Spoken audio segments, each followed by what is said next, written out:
Hello, junk journalers. It's Laura from Hyperstamper, and I have number 2 in my series of 10 for the week of July 24th. This one is really unusual. I love it. It's a 1927 antique book, and I have left the front alone except for a couple of really fun things. I added this fabric here that I pulled from an antique suitcase, a wooden suitcase, and this was the fabric that was on top of it. So I peeled that off, and it was so beautiful and kind of grungy that I reused it. And this here is some vintage jewelry that I used as a bangle. And then this is an antique drawer pull from an antique dresser that I pulled off the dresser. I actually have quite a few of these, and I've gone and acquired many more antique handles. You'll see them coming out a lot more in my journals coming up. So let's take a little peek at this beautiful 1927 junk journal. Remember, everything in here is authentic antique ephemera. No replicas, no digital copies, nothing store-bought, all original, except for the tea-dyed papers that I add so that you have more journaling space. Made this tag out of a vintage pattern, the tissue in the pattern, which is also what I wrap my journals in when I ship them out, so you can reuse that as well. This is the author of the book. Oh, I forgot to talk about the name of the book. The name of the book is called The Glorious Adventure, and it's debossed in the cover, and it's so subtle and beautiful on this beautiful black cover. Isn't that fantastic? So sorry, I forgot to mention the wonderful title of this book. That was the author. I did some hand stamping here and an old dictionary page, a little chunk out of the side, but I thought it was worth it because of this beautiful floral image here and on the back. And speaking of florals, this is a vintage wildflowers page that came out of this book from England. It was £1.75, and I did tea dye them because it was pure white, and I wanted it to be the neutral tone. So it is vintage, but it is also tea dyed. There's a vintage score sheet from Canasta. I hand stamped the word journal here and made the pocket out of an antique Magic Garden book page. And just all these pages I could talk about every single one of them. I'm a paper archaeologist at this point. This is a lovely page out of the Mother Goose book from 1941. This is from a 1950s fashion magazine. This is from Gateway to Bookland, I believe. And this, I just pulled, this title says, As Bold as Brass, of an antique book, and just made some flip-up journal pages here for you to journal on in more fun ways. Flip side of that wonderful dictionary page from the 40s. Just some ephemera scraps here, more hand stamping, some lace, and this little pocket here that I'm going to put in here. Some of these receipts from Pearl's gift shop.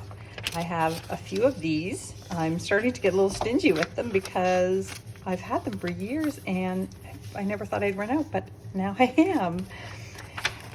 And here is a lovely book from a 1905, a print from a 1905 book, and this is a really unique bingo card. This would have been something that would have been used in a bigger forum.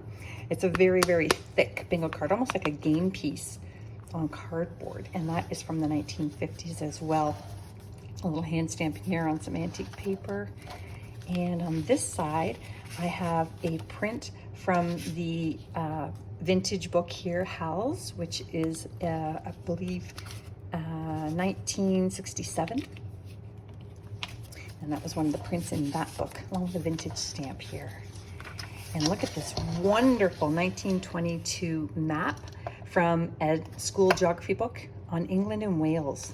I love that, and whoever gets this is very lucky because I only had one of them, and that's one of the countries I get asked a lot of special requests for, including things in, along with Paris, which is a great segue to this piece here, which is a 1938 Paris French almanac.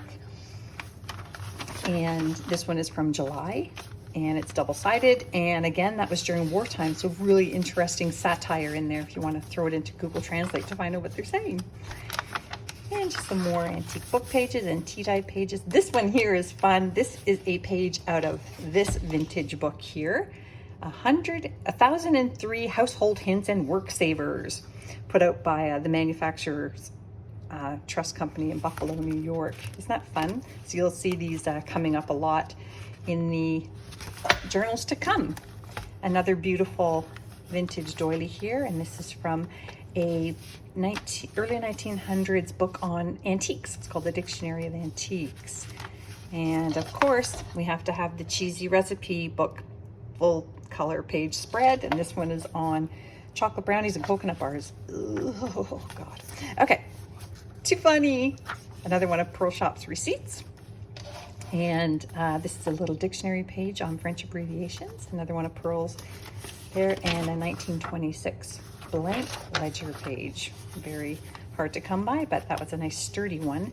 And this was just a blank page from the original book, The Glorious Adventure. And I wanted to put that back in. So it stays here, and I made the pocket there out of that doily. I just thought that came out of a recipe book, Coffee and Cream, so I thought that was kind of fun.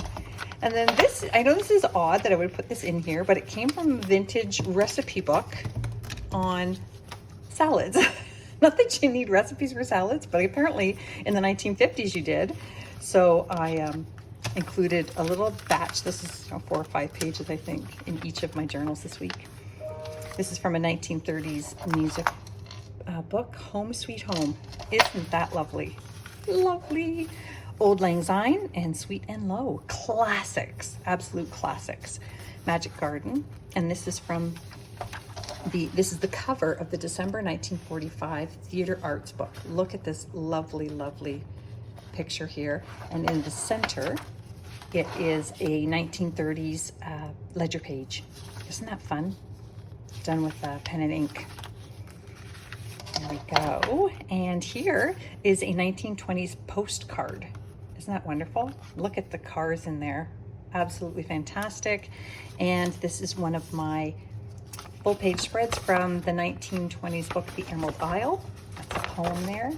Lots of space to journal on. A classic as well. And then another huge spread here from a 1950s needlework magazine. So you can have fun with that. And another canasta score sheet for journaling on. More stamping. And just the last page of the book here. I always try to include that if there is one, the end. Isn't that super? So go to my Etsy page if this is something you're interested in, or to see the history of all the papers I've included in my listing at etsy.com/shop/hyperstamper. Please subscribe so you can be the first to check out the journals before they go on Etsy. Bye for now.